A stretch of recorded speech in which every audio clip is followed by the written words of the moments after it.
ಈ ಕ್ಷೇತ್ರದಲ್ಲಿ ಶ್ರೀವತ್ಸ ಅವರು ಸರ್ವ ಜನಾಂಗಕ್ಕೂ ಸಹ ಒಟ್ಟಿಗಿಟ್ಕೊಂಡು ಸರ್ವ ಸಾಮಾನ್ಯರಲ್ಲಿ ಒಬ್ಬ ಶಾಸಕರನ್ನು ತೋರಿಸ್ಕೊಟ್ಟಂಥವ್ರು. ಇಡೀ ಶ್ರೀವತ್ಸ ಅವರು ಇವತ್ತು ಮೂಢ ಹಗರಣವನ್ನು ಹೊರಗಡೆ ಎಳೆದಿದ್ದ ಪರಿಣಾಮ ಅವ್ರನ್ನ ಈ ಕ್ಷೇತ್ರದಲ್ಲಿ ಯಾವ ರೀತಿ ಟಾರ್ಗೆಟ್ ಮಾಡ್ತಾ ಇರೋದ ಇದೇ ಮುಖ್ಯಮಂತ್ರಿಯಾದ ಸಿದ್ದರಾಮಯ್ಯನವರು ಅಂತ ಗಮನಿಸಬೇಕು. ಯಾಕೆ ಅಂತಂದರೆ ಇವತ್ತು ಈ ಒಂದು ಕೃಷ್ಣರಾಜ ಕ್ಷೇತ್ರಕ್ಕೆ ಸಿಗಬೇಕಾದ ಸವಲತ್ತು ಕಳೆದ ಒಂದು ಬೊಮ್ಮಾಯಿಯವರ ಸರ್ಕಾರದಲ್ಲಿ 45 ಕೋಟಿ ಒಳಚರಂಡಿ ವಿಚಾರವಾಗಿ ಒಂದು ಸ್ಯಾಂಕ್ಷನ್ ಮಾಡಿ ಮೈಸೂರು ನಗರ ಪಾಲಿಕೆಗೆ ದುಡ್ಡು ಬಂದಿತ್ತು.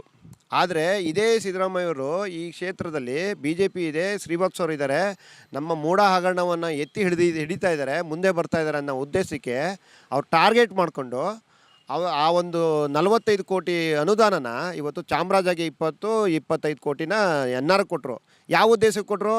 ಆದರೆ ಈ ಕ್ಷೇತ್ರದ ಮತದಾರರು ಇರ್ಬೋದು, ಈ ಕ್ಷೇತ್ರದ ಹಾಗಾದ್ರೆ ಈ ರಾಜ್ಯದ ಪ್ರಜೆಗಳಲ್ವಾ, ಈ ದೇಶದ ಪ್ರಜೆಗಳಲ್ವ ಅವರು?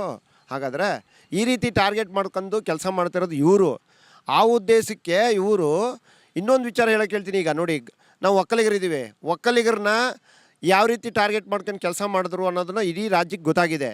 ಲಿಂಗಾಯಟ್ಸರುಗಳನ್ನ 2013ರಲ್ಲಿ ಇವರು ಮುಖ್ಯಮಂತ್ರಿ ಆದಾಗ ವೀರಶೈವರು ಮತ್ತು ಲಿಂಗಾಯಟ್ಸರನ್ನ ಯಾವ ರೀತಿ ಎತ್ತಿಕಟ್ಟಿ ಯಾವ ರೀತಿ ಅವರ ವಿಭಾಗ ಮಾಡಿಕೊಂಡು ಅವರೇ ಸಮಾವೇಶ ಮಾಡಿ ಅವರವ್ರಲ್ಲೇ ಕಚ್ಚಾಡೋಂಥ ಕೆಲಸ ಮಾಡೋಂಥವ್ರು ಮಾಡಿರೋವಂಥದ್ದು.